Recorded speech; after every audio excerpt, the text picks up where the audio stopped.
E é sobre isso que eu quero falar aqui. Então, qual que é, em linhas gerais, esse sistema filosófico dele? É isso que todo mundo que estudou filosofia sabe um pouco, né? Tem a doutrina das hipóstases. Tem do que é o princípio supremo da realidade. Do procede o intelecto, do intelecto procede a alma, da alma procede o mundo sensível. Quando a gente ouve isso, a primeira interpretação desse sistema que nos ocorre é que ele está falando de alguma coisa quase mitológica. Isso parece mais uma construção de um mito do que a elaboração de uma doutrina filosófica. O que são essas três que os comentadores chamam de hipóstases? Que é o intelecto e a alma. À primeira vista, a gente pode entender essas hipóstases como entes particulares. Então, uma leitura apressada, a gente pode pensar assim. E o próprio Plotino, ele pode dar margem a esse tipo de interpretação quando ele, por exemplo, na Enéida 5.1, compara o intelecto e a alma àquele mito do Hesíodo, que está na Teogonia de Cronos, de Urano, Cronos e Zeus. Então, ele equivale, né? A Urano, o intelecto a Cronos e a alma a Zeus. Em outras passagens, ele vai usar outros deuses, outros mitos, etc. Ele não tem nenhuma correspondência esquemática. Mas a gente pode pensar isso, são como três deuses filosóficos, né? E quando a gente pensa nessa perspectiva, é uma doutrina realmente muito estranha, que não faz muito sentido. Só que essa é uma perspectiva enganosa. Não é bem isso que Plotino está falando quando ele fala das hipóstases. E aí eu queria primeiro fazer uma consideração filológica aqui. Quando a gente fala de hipóstases, para falar desses três princípios da realidade segundo Plotino, nós não estamos usando um termo que em Plotino é um termo técnico para falar dessas coisas. Hipóstase é um termo empregado nas Enéidas para uma variedade de coisas: sabedoria, o amor, os números, o movimento, significando, quando aparece, algo que possui uma existência extramental. Então é isso que significa hipóstasis em Plotino. É alguma coisa que existe na realidade. Por outro lado, esse termo raramente é empregado para se referir a um. Por que esse termo se consagrou para falar desses três princípios?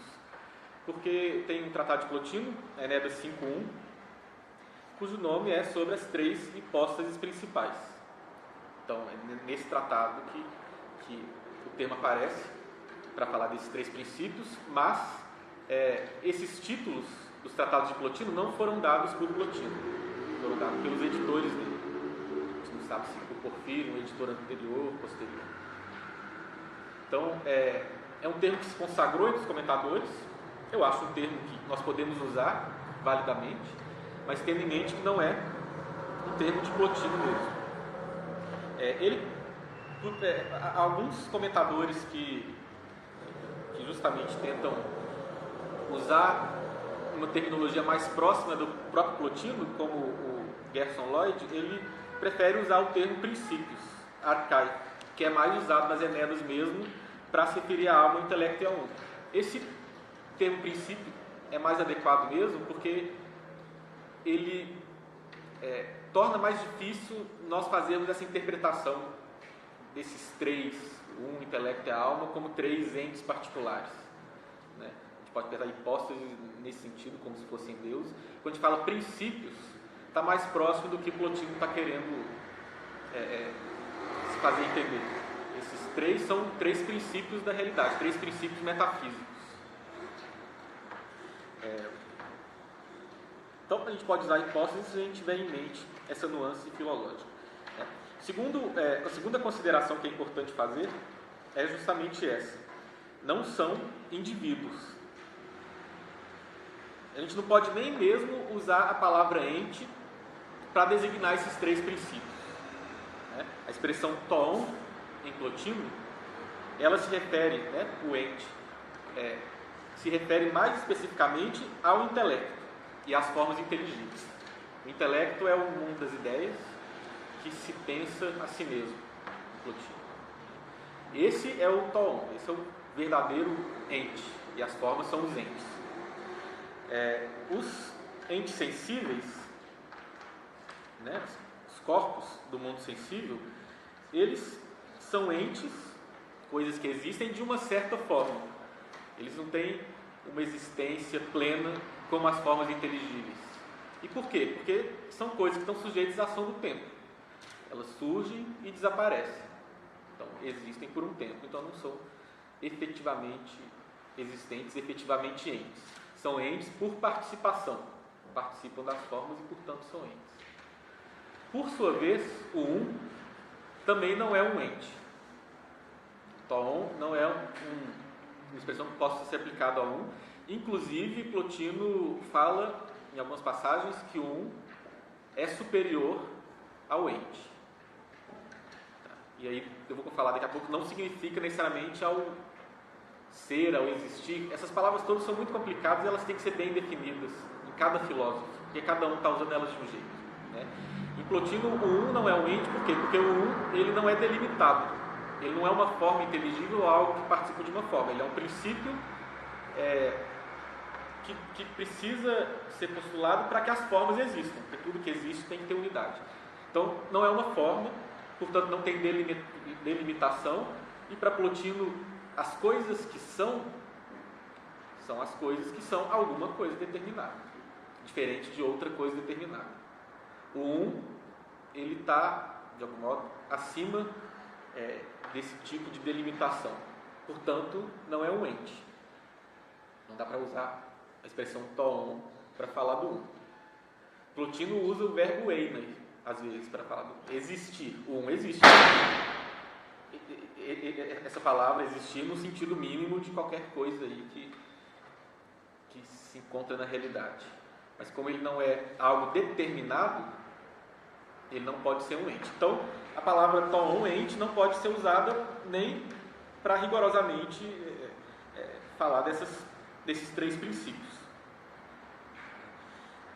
Só o intelecto é um ente por excelência, a alma e o mundo sensível participam do ente, o Um é superior ao ente.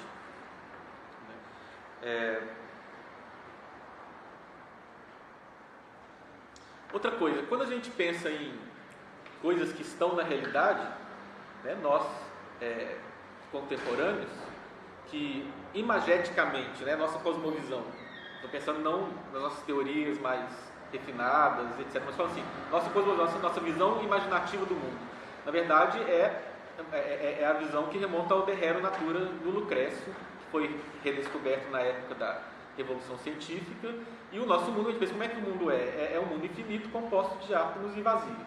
É isso que imaginativamente a gente pensa, mesmo que as teorias de hoje tornem a coisa muito mais complexa. Para Plotino, a cosmovisão dele é outra, né, de matriz platônica. Esses princípios não são coisas existentes como as coisas existentes, como as coisas que nós entendemos como coisas existentes. Eu acho que o melhor modo de explicar o que são esses princípios é justamente através da expressão níveis de realidade. É isso que eles são. O intelecto e a alma não são coisas que a gente pode apontar, isso aqui é o Um, isso aqui é o intelecto, isso aqui é a alma. Mas são níveis de realidade. A realidade para Plotino ela não é plana, não é um universo infinito plano, metafisicamente plano, mas é um todo composto por diversos níveis. Uma mesma realidade, uma só, composta por diversos níveis, dispostos, eu vou usar a palavra aqui e depois eu vou problematizar ela, tá? Hierarquicamente. Um é superior ao intelecto, que é superior à alma, que é superior ao mundo sensível. São os níveis. Por que eu vou problematizar o termo hierarquia? Só para ser filologicamente correto também. Eu não acho que tem um prejuízo filosófico de usar a expressão, mas só para lembrar que a expressão começou a ser usada na metafísica a partir do século aproximadamente VI depois de Cristo, em autores cristãos influenciados pelo neoplatonismo, como o pseudo-Dionísio Areopagita e diante dos leitores do pseudo-Dionísio Areopagita. Plotino, quando ele fala dessa relação entre esses princípios, vamos falar desses níveis de realidade, ele usa os termos anterioridade e posterioridade. Um é anterior ao intelecto, que é anterior à alma e por aí vai. Lembrando que a palavra anterior e posterior são metáforas espaciais usadas para indicar relações metafísicas. E não tem jeito de não empregar metáforas espaciais para indicar relações metafísicas. Assim que a linguagem filosófica foi construída e Plotino está seguindo. Né? Anterioridade, posterioridade, metafísica. Tem uma dependência causal aí. O intelecto procede do portanto, um é anterior, o intelecto depende do a alma depende do intelecto, o mundo sensível depende da alma. Mas a gente pode falar de hierarquia, desde que a gente note também que em Plotino ele os termos preferidos dele são anterioridade e posterioridade. Agora, uma outra imagem que às vezes nós construímos que deve ser problematizada também. Quando a gente fala de Plotino e a gente remonta a Platão, então, ele está desenvolvendo algumas ideias presentes nos diálogos, né? A gente pode ser tentado a pensar nessa relação entre sensível e inteligível como uma doutrina de dois mundos. Estou usando aqui uma expressão e estou fazendo uma crítica a essa expressão a partir de um artigo do meu orientador, do Marcelo, que ele escreveu esse artigo contra a doutrina de dois mundos em Platão. Ele falava assim, que não é uma maneira adequada de pensar o inteligível e o sensível em Platão, de pensar em dois mundos, né? Notando inclusive que a palavra cosmos noetos, né, mundo inteligível, não aparece em Platão. Aparece, eu acho que o primeiro autor, tem gente que atribui isso ao Xenócrates, mas eu acho que o primeiro autor que nós temos texto mesmo, que usa a expressão, é o Fílon de Alexandria. Em Platão existe uma outra expressão, topos noetos, lugar inteligível. De qualquer modo, não são dois mundos. Eu não acho, e eu concordo com o Marcelo aqui, eu não acho que seja adequado pensar no inteligível como um outro mundo que é como se fosse uma versão espiritualizada desse nosso mundo. Não é uma boa maneira de pensar o que o inteligível é.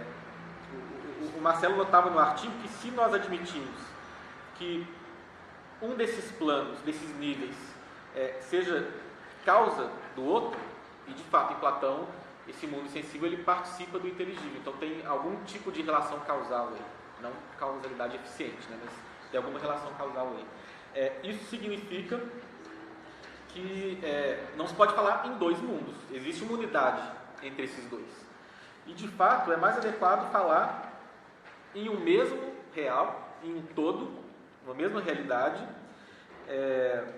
que admite diferenciações, planos distintos que mantêm relações entre si. Em outras palavras, é mais adequado falar em níveis de uma mesma realidade. E isso também é válido para Plotino. Essas hipóteses são níveis de uma mesma realidade. Plotino ele enfatiza muito isso, não está nada separado. Inclusive na nossa experiência. Quando nós conhecemos as coisas, nós não estamos tendo apenas para Plotino uma experiência sensível. Nós estamos tendo uma experiência sensível e inteligível ao mesmo tempo, porque nós estamos conhecendo a partir dos sentidos, mas a partir do nous, do intelecto também. E essa realidade que nós estamos conhecendo, ela pressupõe a unidade. Tudo que existe é um. Então, existe uma presença, de algum modo, desse princípio supremo também, quando a gente conhece. Essa realidade é toda junta e a gente experimenta ela toda junta. Mas, sem o treino filosófico, nós só tomamos consciência do aspecto sensível dessa realidade. Não tomamos consciência dos outros aspectos. Essa que é a ideia de Plotino. Então, é isso que significa níveis de realidade. É um mesmo todo, mas um todo que não é plano metafisicamente, mas ele comporta diferenciações, perspectivas, níveis mesmo, dispostos numa relação de anterioridade e posterioridade. Essa é, na verdade, a doutrina de Plotino aqui. E por que são níveis de realidade? Porque, agora eu vou usar também uma expressão aqui para me fazer entender, mas que em Plotino não aparece, mas o modo de existir dos entes em cada um desses níveis, dos entes, de algum modo, no caso do um, que é superior ao ente, né? É diferente. Por isso que são níveis de realidade. As regras são ligeiramente diferentes em cada um dos níveis. Ainda que exista uma correspondência, no seguinte sentido: o nível posterior, ele é uma imagem do nível anterior. Então, o intelecto, ele de algum modo é uma imagem do um, a alma é uma imagem do intelecto, o mundo sensível é uma imagem da alma.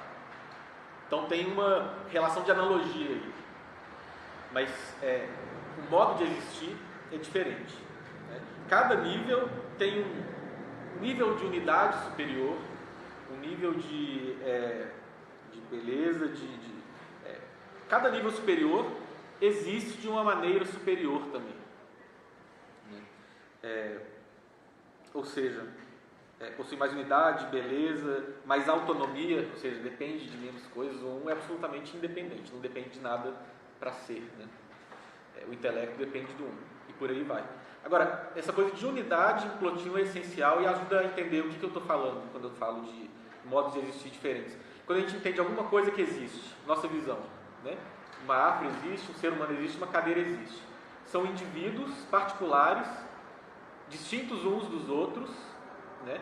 E por que eles são distintos? Porque eles ocupam espaços diferentes. Esse é o primeiro atributo que faz as coisas se diferenciarem. E também, às vezes, existem tempos diferentes, né? O corpo é princípio de diferenciação, porque ele está dividido no espaço e no tempo. A alma, para Plotino, essa realidade superior ao corpo, ela não está sujeita ao espaço.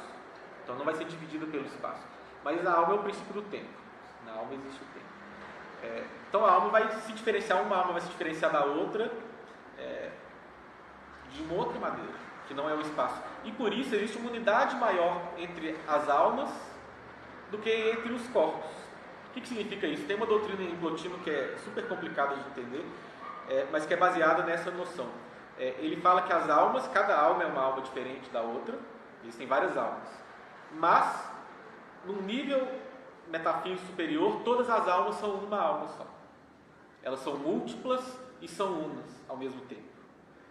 Isso significa que tem mais unidade nesse nível superior.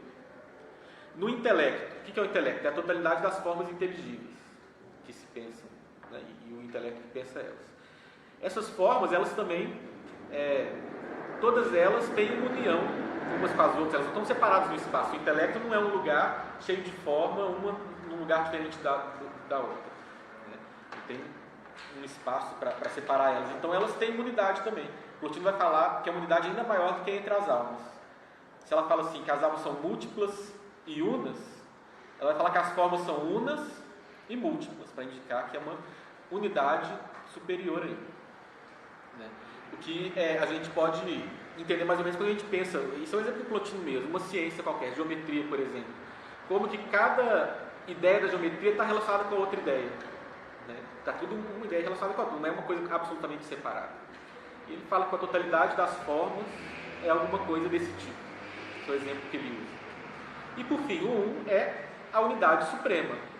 É aquilo que é absolutamente simples e que por isso não pode ser nem captado pelo nosso nous, pelo nosso intelecto. A gente pode falar dele de um modo indireto. Quando a gente fala do um, nós estamos falando de nós mesmos e da necessidade metafísica que nós temos dele. Ou seja, quando a gente fala que ele é um, nós estamos falando, nós somos múltiplos. E a multiplicidade pede uma unidade. Quando a gente fala que ele é causa, nós estamos falando que nós somos seres contingentes. Quando nós falamos que ele é o bem, é um outro termo que Plotino usa para falar do um, nós estamos falando que nós necessitamos dele para existir. Então, ele só pode ser conhecido, segundo Plotino, ele fala na Enéida 6, 9, capítulo 4, né? Por um conhecimento, por uma presença superior à ciência. Parousia, presença, epistemes, creton. E aí é o que a gente pode, para se fazer entender de um modo rápido, chamar de experiência mística, mas também é uma expressão problemática, que aparece em Plotino, a palavra misticosa aparece para falar de outras coisas, quando a gente fala de experiência mística, a gente está falando de várias experiências diferentes que nós estamos rotulando de uma mesma maneira, como se fossem todas as mesmas experiências, né? Então é complicado, mas é uma experiência contemplativa, supradiscursiva, na qual nós não contemplamos o um como se fosse algo separado de nós. Eu sou um sujeito e ele é objeto, mas numa relação, numa experiência unitiva. Eu contemplo o um como se eu mesmo tivesse me transformado no um naquele momento. E por que eu posso fazer isso? Porque tudo que existe pressupõe o um para existir. Eu estou remontando ao princípio mesmo da existência e da razão. Por isso não é uma experiência mística no sentido de uma experiência irracional, mas pelo contrário, é um avançar até o limite da razão, até o princípio da razão, que é a unidade. Então, dá para conhecer o um, segundo Plotino, desse jeito, num caminho longo, que requer dialética, né, meditação filosófica, requer catarsis também, purificação ética lá, e muito tempo, né? Não é o nosso assunto aqui. Mas, então, eu estou falando disso só para mostrar como é que cada nível é diferente do outro, como as regras são diferentes, né? As coisas da unidade é um bom exemplo. Aquilo que a gente entende como princípio de diferenciação das coisas que existem, né? No sensível não se aplica à alma, não se aplica ao intelecto, não se aplica à alma. Cada um desses níveis, as coisas funcionam de um outro modo. Então, nesse sentido que são níveis de realidade. Nesse sentido que os níveis anteriores existem mais do que os níveis posteriores. Né? Porque o anterior é mais... O Plotino usa a palavra autarquia aqui, dependência. Né? Eles não dependem dos níveis posteriores para existir. Então, só para a gente fazer agora o panorama de novo, depois de todas essas clarificações. O princípio supremo da realidade para Plotino é o que ele chama de um, às vezes chama de bem, e ele fala, pode chamar por vários nomes, mas nenhum nome verdadeiramente convém a esse princípio, porque ele é inefável e não pode ser captado pela inteligência. Então tem que dar um nome, mas não é um nome que vai trazer alguma clarificação intelectual significativa.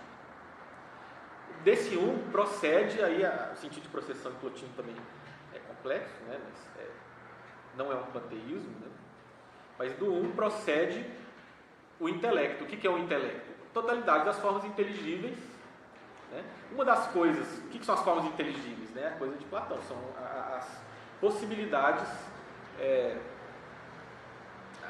as possibilidades das coisas existirem.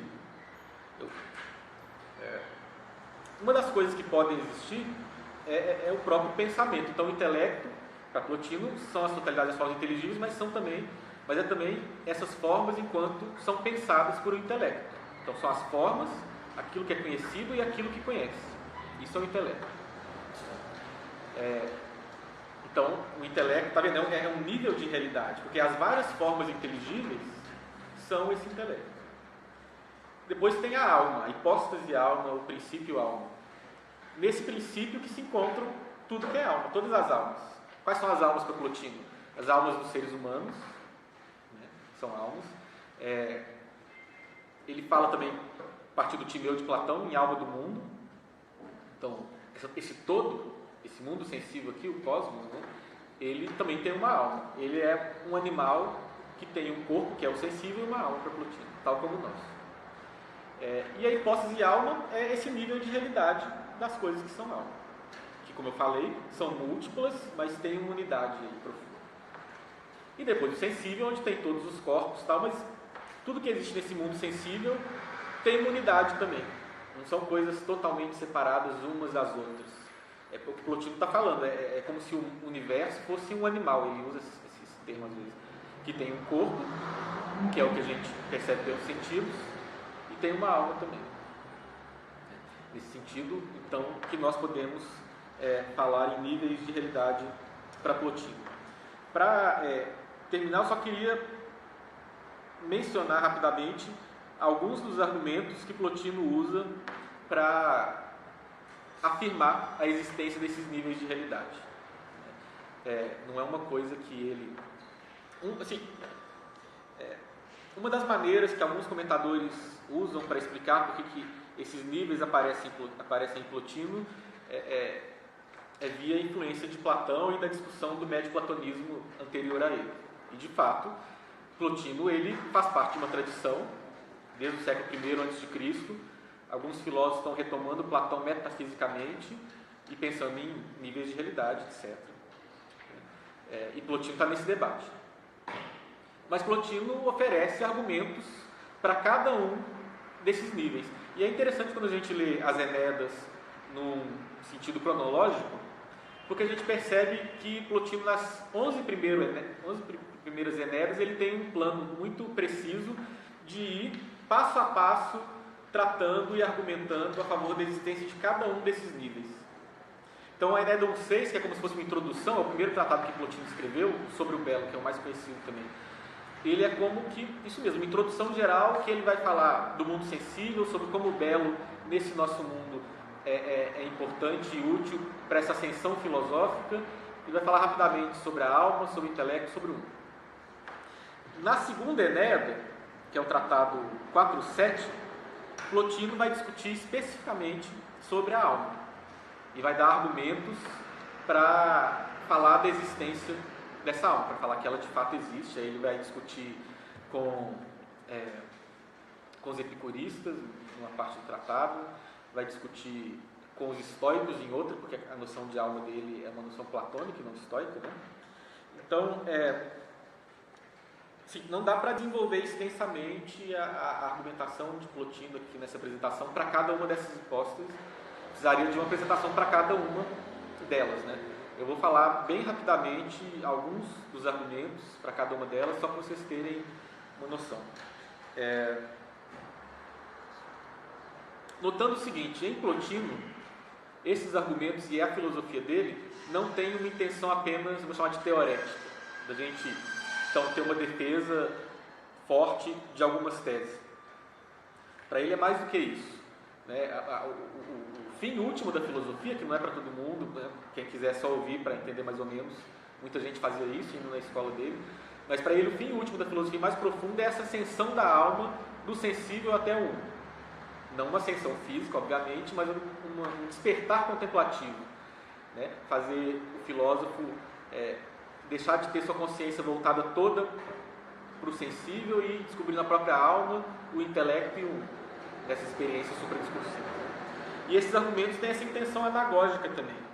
Eles não, só por eles não levam a essa contemplação unitiva, mas eles ajudam o filósofo a começar a fazer essa diferenciação dos vários níveis de realidade que estão presentes na experiência dele o tempo todo. Isso é importante, tá? Plotino fala, quando fala da experiência de contemplação do um, que não é como a gente contemplar uma coisa que não estava lá antes. É pelo contrário, é como ouvir uma voz, ele fala, ele usa essa imagem na Enéida lá, uma voz que estava lá, mas que a gente não ouvia porque tinham várias outras vozes ao mesmo tempo. É questão de silenciar essas outras vozes para a gente perceber essa voz que estava lá o tempo todo. Ou seja, essa experiência do um, do intelecto, etc., ele já está presente o tempo todo na nossa experiência.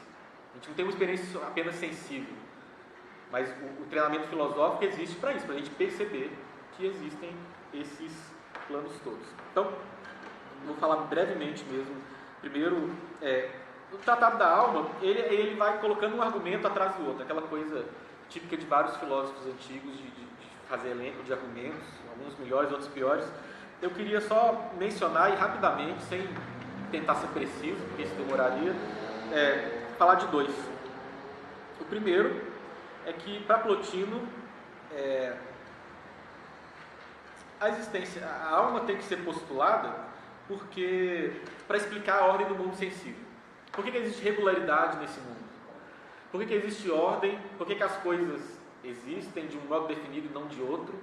Né? Por que seguem ritmos definidos? Por que existem seres complexos? Tudo isso nesse mundo sensível. Os corpos não podem ser causa da ordem dos corpos. É necessário um nível superior de realidade anterior para que essa ordem exista. Né? Se a gente for pensar bem, esse argumento ele não é um argumento fraco. Vamos pensar no problema na filosofia contemporânea.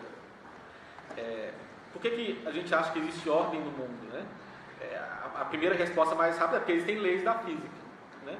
Então, por que os corpos seguem leis? Vamos lembrar que quando começaram a falar em leis no período da Revolução Científica, tinha um contexto teológico para isso. Tem leis porque tem um legislador.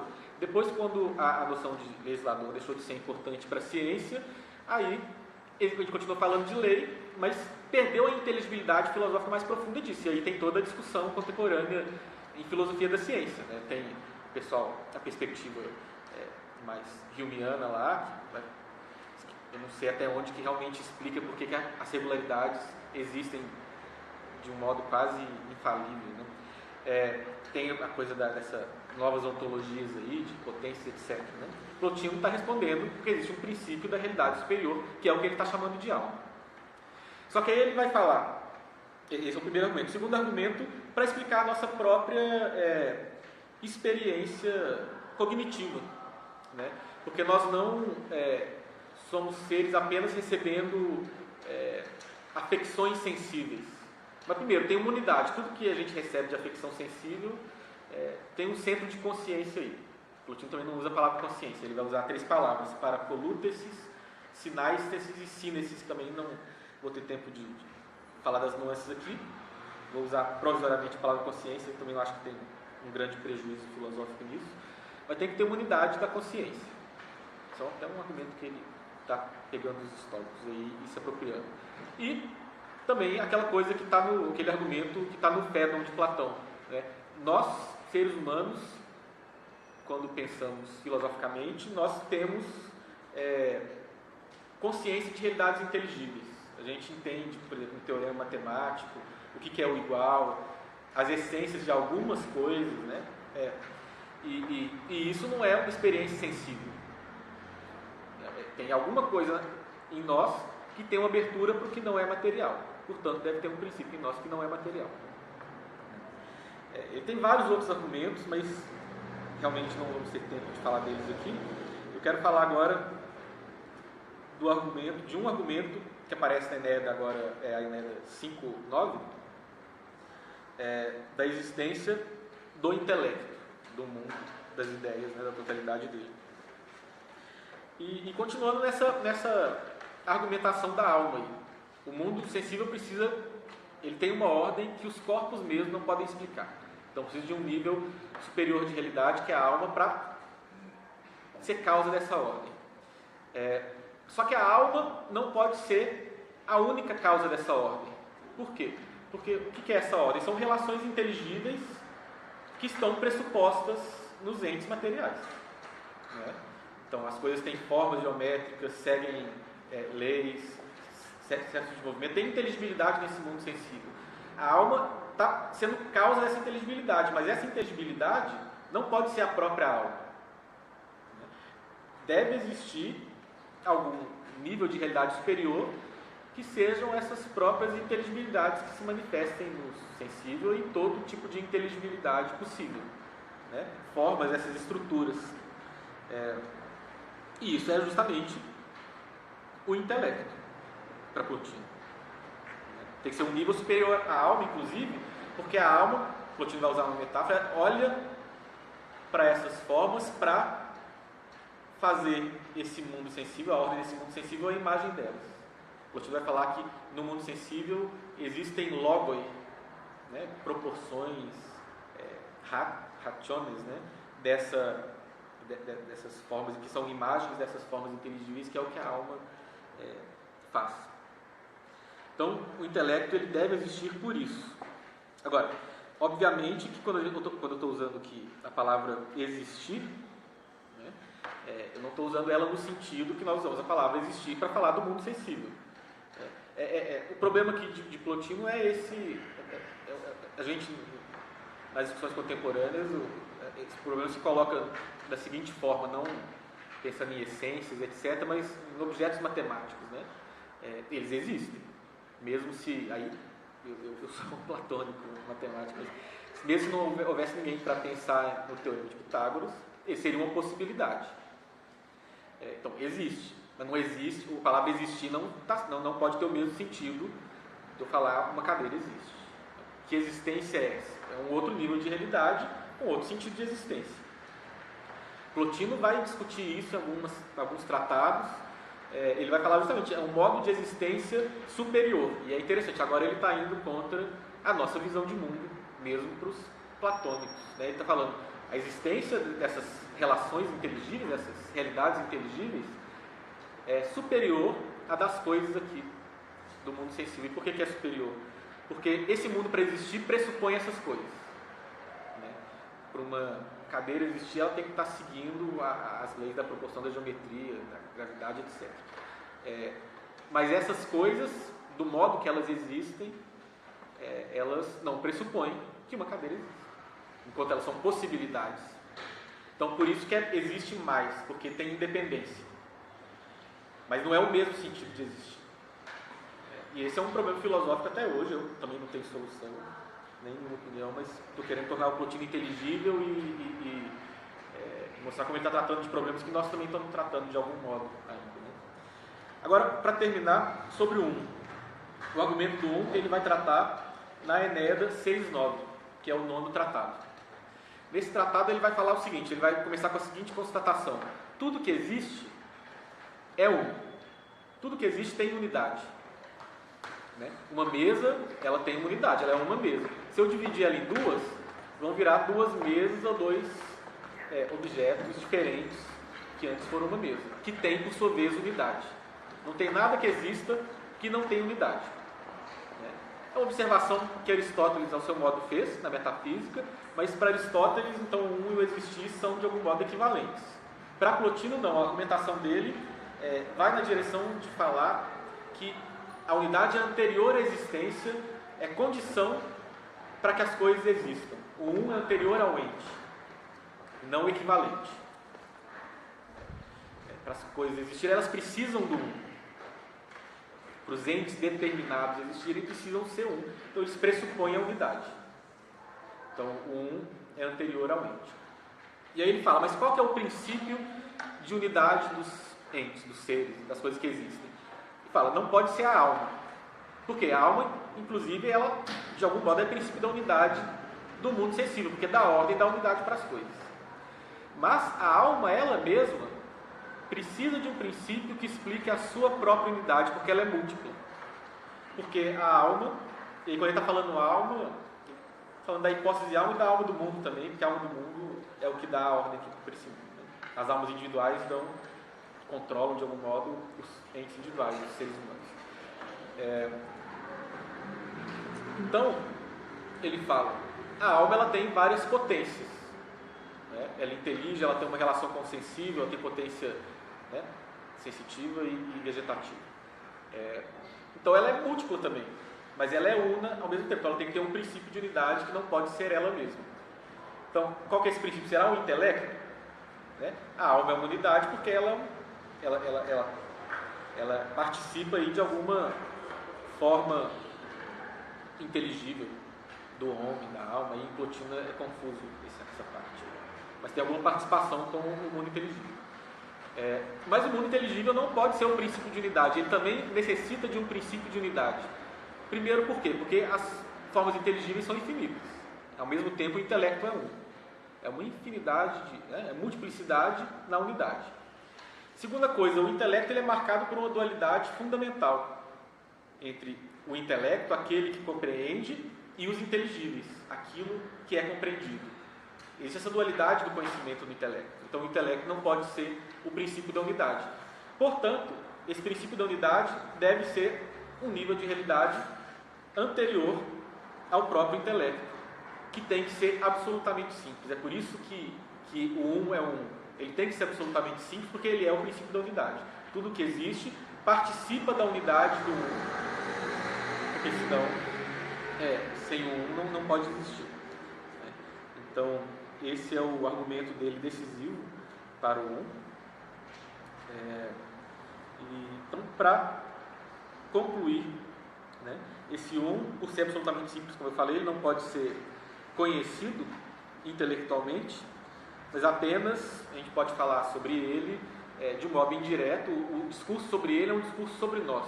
Plotino ele apresenta um curso apofático, uma teologia negativa, muitíssimo radical, mais radical do que outros filósofos, do que do próprio Pseudo-Dionísio Areopagita, o próprio Tomás de Aquino, porque nós estamos falando de nós mesmos quando falamos do mas nós podemos conhecê-lo de um modo direto a partir dessa experiência unitiva supradiscursiva. A questão é essa, como alcançá-la? Através desse lento caminho de ascensão contemplativa, como eu falei, que envolve um discurso filosófico, a dialética, um modo de vida, né? Certa conduta, certas práticas. E essa jornada de ascensão é uma jornada interior, na qual o filósofo, para contemplar o um, ele deve passar pelo mundo sensível, pela alma, pelo intelecto, e aí ele chega no um. Ou seja, essa jornada de ascensão, que é a proposta filosófica última de Plotino, é o argumento decisivo dele para essa doutrina dos níveis de realidade. Ele defende esses níveis por argumentos, mas também porque para ele esses níveis podem ser experimentados pelo filósofo nessa jornada. No entanto, como são experiência, nesse caso, esse argumento decisivo só pode ser avaliado por aqueles que passaram por ela. O logos aí não vai ser mais suficiente. O logos aí, eu estou citando uma passagem da Enéida 6.9, capítulo 4 também, para fechar. Ele só indica o caminho, mas a contemplação é trabalho de quem deseja ver. Então é isso. Obrigado.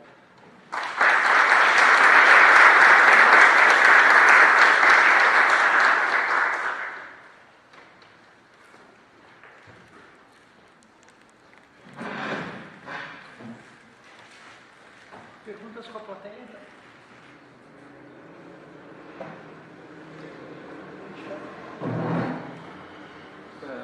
Só uma dúvida sobre um processo que é indeterminado, mas existe. Como algo que é indeterminado, não tem determinações, existe. Então, como é que ele explica isso? Não, justamente.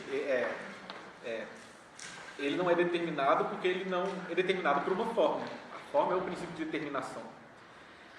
No entanto, ele usa o verbo einai, existir, para falar do um. Mas ele não é um ente, porque os entes são aquilo que existe de um determinado modo. Como que pode existir uma coisa que é indeterminada? Justamente porque são níveis de realidade diferentes. Cada nível possui uma existência diferente. A gente aqui, por exemplo, tem a noção mais clara de entes particulares materiais, a existência desses entes. Ou seja, eles são separados uns dos outros pelo espaço, pelo tempo.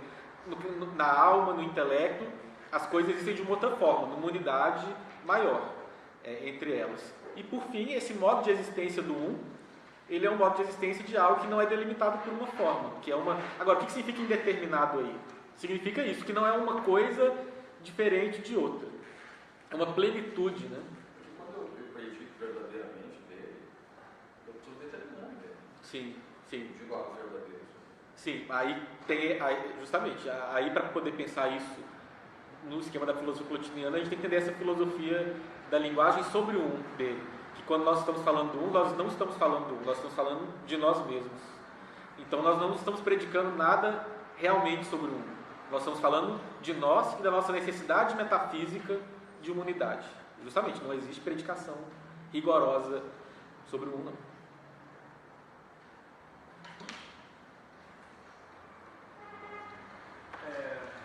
Só uma pergunta de esclarecimento. Tu falou muito bem da noção de níveis de realidade contínua. Tu deixou claro que esses níveis não devem ser organizados conforme a relação de hierárquica, devem ser organizados conforme a relação de anterioridade. Só para ser mais filologicamente correto, mas dá para usar a palavra hierárquica. Claro, então esse lugar. Tu deixou claro que o nível anterior ele é mais fundamental que o posterior, porque ele não depende do posterior demais, mas no início, bem no início, tu falou, pareceu para mim que tu usou o conceito de Rerum Natura, pareceu que esse era um nível de realidade e pareceu para mim que esse era o nível mais fundamental. Daí depois você deixou claro que na verdade o nível mais fundamental é o único. Então, são dois nomes para a mesma coisa? Não, quando eu falei do livro do Lucrécio, eu estava falando que a nossa visão imaginativa do que a realidade é, historicamente, para mim, remonta Alder era natura do Lucrécio, que teve uma grande influência lá nessa época da Revolução Científica, quando a gente pensa o que o mundo é, né? A realidade de última análise, um espaço infinito, átomos e vazio, é isso que eu estava falando. Mas para Plotino é outra coisa, absolutamente diferente, é uma visão platônica da realidade.